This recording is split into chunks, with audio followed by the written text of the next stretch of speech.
ठीक है। अब यहां पर विधियों के समक्ष समता और विधियों का समान संरक्षण, दो तरह की बातें की गई हैं।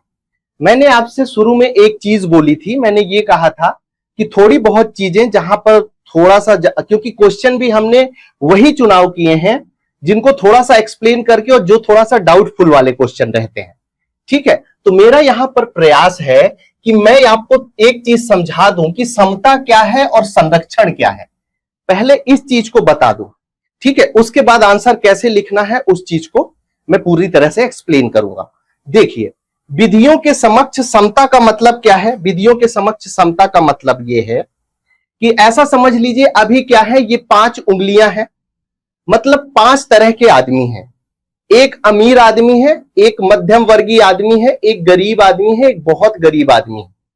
ठीक है, तो ऐसा ना हो कि राष्ट्र का जो कानून बनाया जाए तो वो अमीर आदमी को कोई सजा ना दे। ठीक है, कत्ल करने का सजा हो सकता है ऐसा हो जाए कि अमीर आदमी के लिए कम हो, जो गरीब आदमी है उसके लिए कम हो या ज्यादा हो सकती है सजा।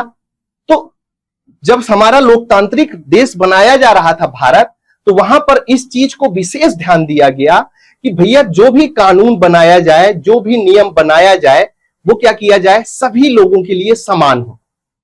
तो विधियों के समक्ष की समता को आप ऐसा समझिए कि ये हाथ जो मेरा है, ये क्या है, ये एक तरह की विधि है, कानून है।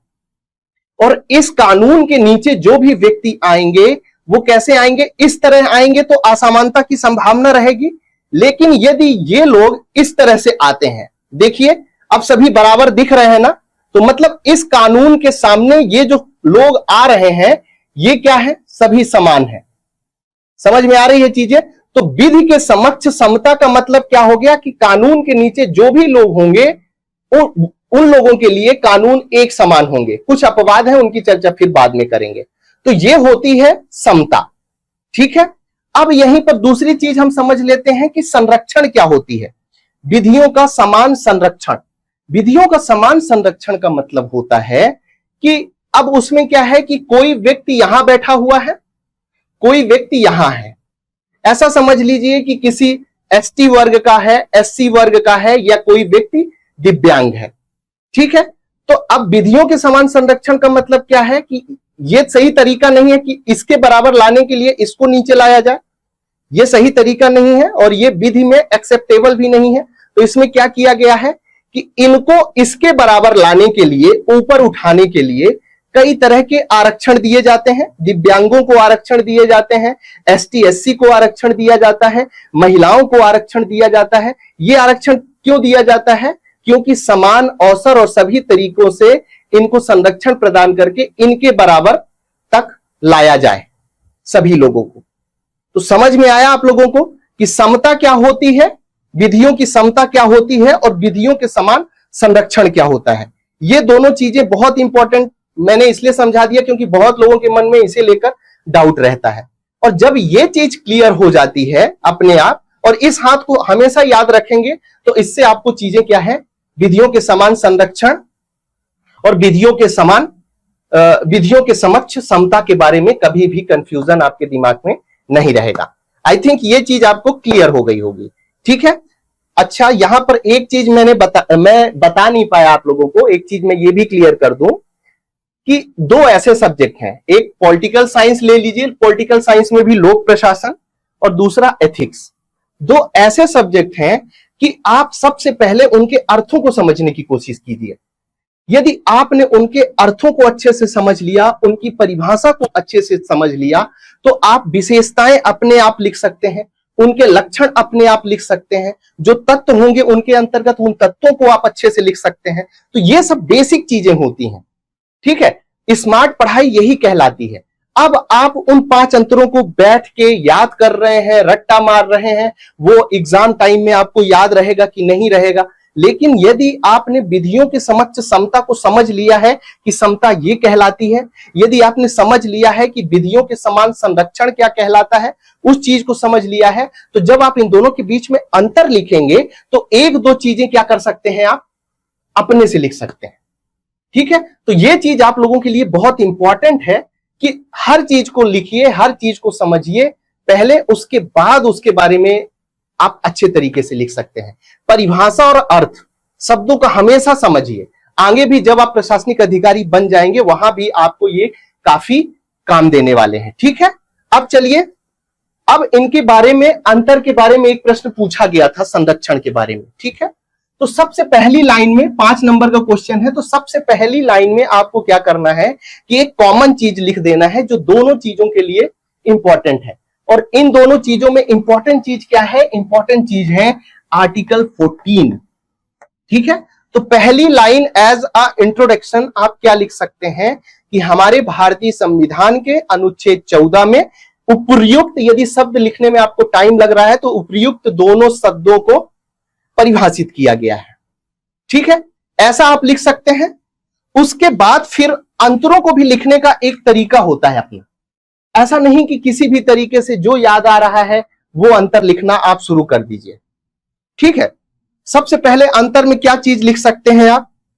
अंतर में सबसे पहले चीज आप यहां पर जैसे 2 चीजों में अंतर लिखना है तो सबसे पहले आप क्या करिए, परिभाषित करने की कोशिश करिए। आप उसे क्या है वो बताने की कोशिश करिए। ठीक है, तो जैसे मैंने अभी बताया आपको कि विधियों के समक्ष समता क्या कहलाती है, विधियों के समक्ष विधियों का समान संरक्षण क्या कहलाता है, उन दोनों चीजों को आपको क्या कर देना है, उल्लेखित कर देना है पहले बिंदु में। ठीक है, फिर दूसरे बिंदु में क्या है कि विधियों के समक्ष समता को कहां से लिया गया है। विधियों के समक्ष, यहां पर समता लिख देता हूं मैं और यहां पर संरक्षण लिख देता हूं। ठीक है, समझ जाइएगा आप दोनों चीजों को। अब विधियों की समता कहां से लिया गया है, जब समता के बारे में बात करते हैं कि ये मूल विचार कहां से लिया गया है, तो दूसरी चीज आपको क्या लिखनी है कि ये ब्रिटेन से लिया गया है। ठीक है, और यहां पर दूसरी चीज क्या लिखनी है, यहां पर दूसरी चीज लिखनी है कि ये अमेरिका से लिया गया है। ठीक है, ये चीज समझ में आ गया। फिर तीसरी चीज आपको क्या लिखनी चाहिए कि इसकी प्रकृति कैसी है। ठीक है, मतलब विधियों के समक्ष समता और विधियों के समान संरक्षण की प्रकृति कैसी है। तो जब हम समता की बात करेंगे तो इसकी कैसी है, नकारात्मक है, और इसकी कैसी है, सकारात्मक प्रकृति है। अब बहुत लोगों को डाउट होगा, आप लोगों ने कई बार पढ़ा होगा नकारात्मक सकारात्मक, लेकिन हाँ प्रिया जी, ठीक है, लेकिन आप लोगों को कई बार ये चीज समझ में नहीं आई होगी कि इसको नकारात्मक क्यों बोला जाता है और इसको सकारात्मक क्यों बोला जाता है। देखिए, अभी मैंने आपको क्या बोला है कि विधियों के समान संरक्षण दिया, ये समता प्रदान की गई है। मतलब ऐसा नहीं है कि किसी को अलग से कुछ विशेषाधिकार दिया जाएगा या समान विधि रखी जाएगी या सर्वोच्च विधि के अंतर्गत उसको छूट प्रदान की जाएगी। इसमें क्या किया गया है, सीधी सीधी इन बातों को मना किया गया है कि ना तो हम किसी को विशेषाधिकार देंगे, ना तो हम समान विधि रखेंगे। ऐसा नहीं कि किसी एक प्रमुख जाति के लिए हम अलग विधि बना दें, किसी दूसरी जाति के लिए हम अलग विधि बना दें, ऐसा हम बिल्कुल नहीं करेंगे। उसके बाद क्या रहेगा, जो संविधान के अनुसार जो विधि बनाई जाएगी उसी को ही सर्वोच्च माना जाएगा। ऐसा नहीं है कि गांव के 10 लोग मिलकर कोई विधि बना ले और वो बोल दें कि ये विधि हो जाएगी तो उस विधि को मान्यता प्रदान की जाएगी, ऐसा बिल्कुल भी नहीं किया जाएगा। ठीक है, तो इस लिहाज से इसमें मनाही की गई है कि कौन कौन सी चीजें नहीं करना है, इसलिए इसको नकारात्मक चीजें बोला गया है। अब संरक्षण को सकारात्मक क्यों बोला गया है, यह चीज इंपॉर्टेंट हो जाती है। सकारात्मक को संरक्षण इसलिए बोला गया है कि उसमें क्या किया गया है, अलग से अधिकार देने की बात की गई है कि साहब यदि आप पीछे हैं इनसे तो हम आपको क्या करेंगे, इनके बराबर लाने के लिए या तो आरक्षण दे देंगे या तो क्या, प्रधानमंत्री आवास योजना, यदि आपके पास घर नहीं है तो हम कुछ योजनाओं से आपको लाभान्वित कराएंगे। अब उनको तो पीछे किया नहीं जा सकता क्योंकि जो लोग मजबूत हैं उनकी भी देश को जरूरत है। ठीक है, तो ये सारी चीजें बहुत इंपॉर्टेंट हो जाती हैं। और मैंने एक चीज बोला है कि जब भी आप खासकर राज्य व्यवस्था के बारे में पढ़ रहे हैं तो उसके अर्थों को आप भली भांति तरीके से समझिए। उसके अर्थों को आप भली भांति तरीके से जब समझेंगे तो सारी चीजें अच्छे से लिख पाएंगे। तो 3 बिंदुओं में मैंने आपको बता दिया। चौथा बिंदु क्या लिख सकते हैं आप, इसमें विशेषाधिकार ना देने की बात की गई है, जबकि इसमें जो नियम बनाए गए हैं उसमें क्या दिया गया है, क्या बोला गया है कि हम आपको ऊपर उठाने की कोशिश करेंगे, फिर पांचवा और अंतिम बिंदु क्या हो सकता है, 5 या 4 बिंदु आप अच्छे तरीके वाले बिंदु लिखना चाहिए आपको, जो आपको पूरे नंबर दिलवाने की कोशिश करें। नंबर 1। नंबर 2, ऐसा हमेशा याद रखना है कि ये जो अंतर वाले प्रश्न आते हैं पूछने के लिए, ठीक है, ये आपको हमेशा मैथ जैसे नंबर दिलवाते हैं, ठीक है।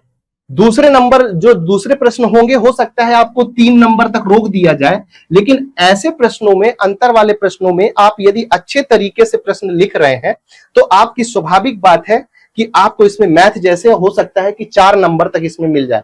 कोई बड़ी बात नहीं है कि आपको इसमें 5 नंबर में मिल जाए। इसलिए इनके तथ्यों को, इनका जब आंसर लिखिए आप तो बड़े अच्छे से लिखिए, बड़े ध्यान से लिखिए, क्योंकि यही नंबर होते हैं, एक एक दो नंबर, जो आपको क्या करते हैं, डिप्टी कलेक्टर बना देते हैं। और यदि आप यहां पर एक को 5 मिल गए और आपको 3 मिल गए, तो आपको ये 3 जिसको मिले उनको तहसीलदार बना देता है। यही छोटे छोटे अंतर होते हैं, तो इन चीजों को याद रखना है। फिर क्या बोला गया है, अगली बात क्या बोली गई है कि सर्वोच्चता किसको, सर्वोच्च विधि को महत्व दिया गया है, किसके अंतर्गत, विधियों के समक्ष समता के अंतर्गत, जबकि इसमें क्या दिया गया है, समान व्यवहार की बात की गई है परिस्थितियों के अंतर्गत, ठीक है।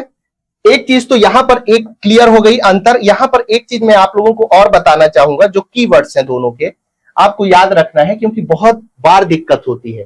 विधियों की जब समता की बात की जाती है तो समता में 2-3 कीवर्ड्स हैं। कौन कौन से कीवर्ड्स हैं?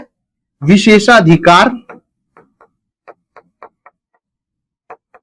किसी को नहीं दिए जाएंगे, नंबर 1। सर्वोच्चता किसकी रहेगी? सर्वोच्चता हमेशा रहेगी विधि प्लस संविधान की। ये दोनों चीजें याद रखनी है आपको, ठीक है। ये किसकी बात की जा रही है? समता की बात की जा रही है। और जब बात संरक्षण की जाएगी, संरक्षण की बात की जाएगी, तो यहां पर 2 चीजें आपको कीवर्ड में दिमाग में बिठा लेना है। अभी तक यदि क्लियरिटी नहीं रही होगी तो ये कीवर्ड आपको बिठा लेना है, समता से संबंधित में लिखना है, और संरक्षण से संबंधित में 2 कीवर्ड बिठा लेना है आपको। पहला कीवर्ड क्या है? परिस्थिति। परिस्थिति के हिसाब से क्या दिया जाएगा आपको? संरक्षण प्रदान किया जाएगा। जैसे कोई व्यक्ति दिव्यांग है, कोई व्यक्ति एसटी का है, कोई व्यक्ति एससी का है, कोई व्यक्ति महिला है, तो परिस्थिति उसकी कैसी है उस हिसाब से दिया जाएगा। लगभग वही है अकृत जी, ठीक है, वही है वो, ठीक है। तो परिस्थिति यहां पर याद रखना है आपको। और दूसरी चीज ये है कि इनके लिए नियम बनाए के इनको ऊपर उठाने की कोशिश की जाएगी, ठीक है। जो मैंने आपको अपने हाथों से चीजें बताई है ना, उनको ध्यान रखना है हमेशा, आपका कॉन्सेप्ट कभी नहीं गड़बड़ होगा, ठीक है। तो आई थिंक विधियों के समक्ष समता से रिलेटेड किसी भी तरह का प्रश्न आएगा तो ये कुछ कीवर्ड मैंने आपको दिए हैं, इनको याद रखना है, ठीक है। उसके अलावा दूसरी चीज आपको क्या याद रखनी है? दूसरी चीज आपको याद रखनी है कि इनकी परिभाषाओं को जो मैंने आपको ढंग से बताई है, ठीक है। इतनी चीज यदि आपकी क्लियर है तो आप क्या करोगे? अच्छा आंसर लिख के आ जाओगे। कभी भी किसी भी तरह का विधियों के समक्ष समता और संरक्षण से संबंधित प्रश्न पूछे जाते हैं तो इसके लिए हमेशा आपको क्या रहना है? तैयार रहना है दोनों चीजों के लिए, ठीक है।